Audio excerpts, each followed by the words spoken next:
अस्सलाम वालेकुम एवरीवन, कैसे हैं आप लोग। Hope so you all will be fine. और मुझे पता है कि आप सब लोग इस टाइम पे अपने पेपर्स की तैयारी में लगे हुए हैं। कुछ लोग तो ऐसे थे जिन्होंने सोचा था कि पेपर होंगे ही नहीं, लेकिन अब पेपर्स तो होंगे और सबको पेपर्स की तैयारी करनी है। आज हम डिस्कस करेंगे कि वो कौन से इंपॉर्टेंट चैप्टर्स हैं, वो कौन से इंपॉर्टेंट कॉन्सेप्ट्स हैं कि अगर आप उन कॉन्सेप्ट को कवर कर लेते हैं तो आप बोर्ड में पेपर्स में गारंटीड, मैं गारंटी के साथ कह सकती हूँ कि आपके 75 में से 40 प्लस मार्क्स तो आ जाएंगे। 45 तक, होपफुली 50 तक भी आ सकते हैं अगर आप मेरी बातों को थोड़ा बहुत सीरियस लेंगे तो। सबसे पहले तो हम बात करते हैं इन चैप्टर्स की। ये वो चैप्टर्स हैं जिनको हमने सर्कल किया हुआ जो लॉन्ग के रिस्पेक्ट से इंपॉर्टेंट है। इन्हीं चैप्टर्स में से हर साल बोर्ड के पेपर में एक लॉन्ग आता है। अगर आपने लॉन्ग की प्रिपरेशन करनी है तो पहले 7 चैप्टर्स और चैप्टर नंबर 12 और चैप्टर नंबर 16 की आप तैयारी कर लेते हैं तो आप इजीली लॉन्ग के 3 जो क्वेश्चंस हैं वो आप इजीली अटेम्प्ट कर सकते हैं। और फर्दर अगर आप अपनी डेड एंड पे आपके पास टाइम नहीं है, आप उसकी तैयारी करना चाहते हैं कि आप लॉन्ग अपने अटेम्प्ट कर सकें, इनमें से भी चैप्टर्स एक्सक्लूड करके, तो वो भी मैं आपके साथ डिस्कस कर दूँगी। लेकिन जब मैं चैप्टर्स को साथ साथ डिस्कस करती जाऊँगी तो मैं आप लोगों को बताती जाऊँगी। सबसे पहले हम मैट्रिसेस की बात करते हैं। मैट्रिसेस का चैप्टर बहुत इंपॉर्टेंट है इन अ वे कि इसमें से आपका जो MCQs होते हैं वो आते हैं। ऑब्वियसली ऑर्डर पूछा जाता है, कभी उसका ट्रांसपोज का ऑर्डर पूछा जाता है, कभी उसकी नेचर पूछी जाती है कि जो मैट्रिक्स है उसकी नेचर क्या है। अब यहाँ पे जो इस चैप्टर में से इंपॉर्टेंट डेफिनेशन है वो मैट्रिसेस की है। रो और कॉलम मैट्रिक्स आ जाता है, ईजी है। Order of matrix, equal matrices, ये वो डेफिनेशन हैं जो आपने छोड़नी नहीं है, बहुत इंपॉर्टेंट है। और इसी तरह जो ये क्वेश्चन नंबर 3 है ये बहुत इंपॉर्टेंट है क्योंकि ये अक्सर शॉर्ट में आ जाता है। क्वेश्चन नंबर 3 एक्सरसाइज 1.1 का। और आगे आपके सिमेट्रिक मैट्रिक्स है, नेगेटिव डायगोनल। इस चैप्टर की सारी डेफिनेशंस आपने करनी है, कोई डेफिनेशन आपने छोड़नी नहीं है क्योंकि बहुत इंपॉर्टेंट है। इसके अलावा जब आपसे पूछा जाता है कि मैट्रिक्स क्या है, डायगोनल है, स्केलर है, ये आपका शॉर्ट में नहीं आता, ये आपका सिर्फ आता है MCQs में। सो ये वाले जो पूरा पोर्शन एक्सरसाइज 1.2 आपने इसकी तैयारी करनी है विद रिस्पेक्ट टू MCQs। और जहाँ तक इसकी बात की जाती है, येस फाइंड द नेगेटिव, तो यहाँ पे आपका शॉर्ट में आ जाता है कि नेगेटिव फाइंड करें या ट्रांसपोज फाइंड करें, या ये वाला सबसे इंपॉर्टेंट शॉर्ट है पार्ट 6।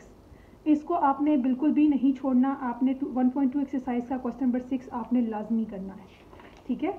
और नेक्स्ट हम जब बात करते हैं अपनी एक्सरसाइज 1.3 की, तो इसमें से जो सम हाउ एडिटिव इन्वर्स का कभी कभी क्वेश्चन आ जाता है। उसके अलावा जो इसमें से इम्पॉर्टेंट है that is question number 8। Question number 8 long के रिस्पेक्ट से इंपॉर्टेंट है। और जो क्वेश्चन नंबर 6 का पार्ट 7 है ये भी आपका लॉन्ग के रिस्पेक्ट से इंपॉर्टेंट है क्योंकि एक बार बोर्ड के पेपर में आ चुका है। तो जो आपने 6, 7, 8 क्वेश्चन हैं ये आपने छोड़ने नहीं है, ये आपने लाजमी प्रिपेयर करने हैं। अगर आप क्वेश्चन नंबर 6, 7, 8 प्रिपेयर कर लेते हैं, दैट्स मीन जो प्रीवियस आपकी पूरी की पूरी एक्सरसाइज है वो कवर हो जाएगी, तो उसमें आपको प्रॉब्लम नहीं होगी। और उसके बाद आती है आपकी एक्सरसाइज 1.4। 1.4 में येस जो आपका फाइंड द प्रोडक्ट, ये बोर्ड के पेपर में शॉर्ट लाजमी आ जाता है मोस्ट ऑफ द टाइम। कई साल अगर एक ग्रुप में नहीं आया तो दूसरे ग्रुप में आ जाएगा, तो ये वाला इंपॉर्टेंट है। और उसके बाद जो आपका इंपॉर्टेंट है दैट इज़ क्वेश्चन नंबर 6, लेकिन ये भी लॉन्ग के रिस्पेक्ट से इंपॉर्टेंट है। बाकी जो आपके मैट्रिसेस का है वो नॉर्मल है, वो इतना इंपॉर्टेंट नहीं है।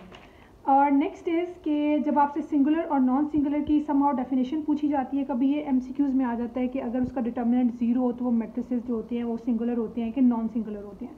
सो ये मोस्टली डेफिनेशन में आ जाता है।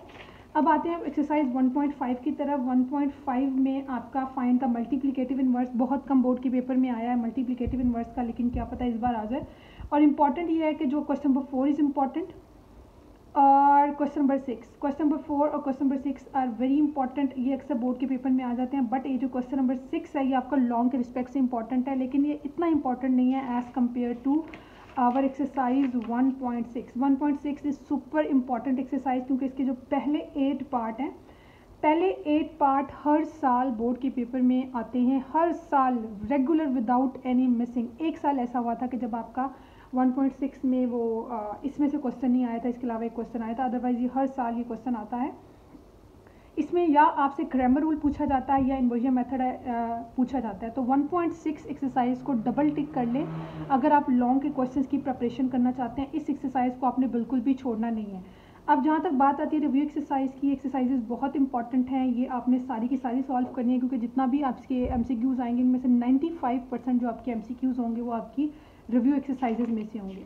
सो यहाँ पे आपका हुआ है चैप्टर नंबर 1 में एक चीज़ है कि 1.6 इज सुपर इंपॉर्टेंट, 4 मार्क का लॉन्ग आपका यहाँ से कंफर्म है शॉर्ट के रिस्पेक्ट से इंपॉर्टेंट है, वो मल्टीप्लिकेशन के आ जाते हैं मोस्ट ऑफ द टाइम में जो मैंने आपको बताए हैं, और साथ ही इसके जो डेफिनेशन हैं दैट आर वेरी इंपॉर्टेंट।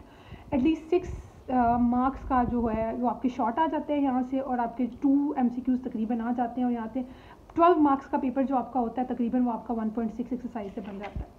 अब हम आते हैं नेक्स्ट अपनी एक्सरसाइज 2 की तरफ। एक्सरसाइज 2 में जो चीज़ें इंपॉर्टेंट हैं, सिर्फ आपने रैशनल और इरेशनल की डेफिनेशन याद रखनी है, और उसके बाद टर्मिनेटिंग और नॉन टर्मिनेटिंग की, इन दोनों का कॉन्सेप्ट आपको क्लियर होना चाहिए, क्योंकि मोस्ट ऑफ द टाइम ये डेफिनेशन में भी आ जाता है और ये MCQs में भी पूछा जाता है कि जो गिवन फ्रैक्शन है टर्मिनेटिंग है या नॉन टर्मिनेटिंग है, सिर्फ ये।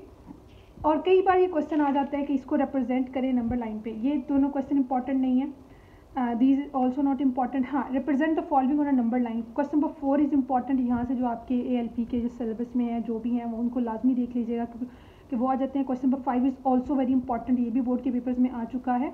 और क्वेश्चन 4, 5, 6, अगर आप 2.1 की तैयारी कर रहे हैं तो आपने 4, 5, 6 शॉर्ट को सबसे पहले तैयार करना है, बाकियों को लास्ट पे तैयार करना है, क्योंकि दीज 4 आर वेरी इंपॉर्टेंट। इस पूरी एक्सरसाइज में सिर्फ यही इंपॉर्टेंट है। और जहाँ तक रही प्रॉपर्टीज़ के बाद, प्रॉपर्टीज़ नहीं पूछी जाती, ना ही वो आती हैं, सो 2.3 की तरफ आते हैं। This is also very important. यहाँ से जो आपके सिंप्लीफिकेशन का क्वेश्चन नंबर 3 है, क्वेश्चन नंबर 3 को आपने स्किप नहीं करना, दैट इज़ वेरी इंपॉर्टेंट। और जहाँ तक क्वेश्चन नंबर 1 की बात है, ये सिर्फ आपका MCQs में पूछा जाता है, क्वेश्चन नंबर 2 नहीं आता। क्वेश्चन नंबर 3 को आपने शॉर्ट के रिस्पेक्ट से प्रिपेयर करना है, और जो क्वेश्चन नंबर 1 है इसको आपने जस्ट MCQs के रिस्पेक्ट से प्रिपेयर करना है।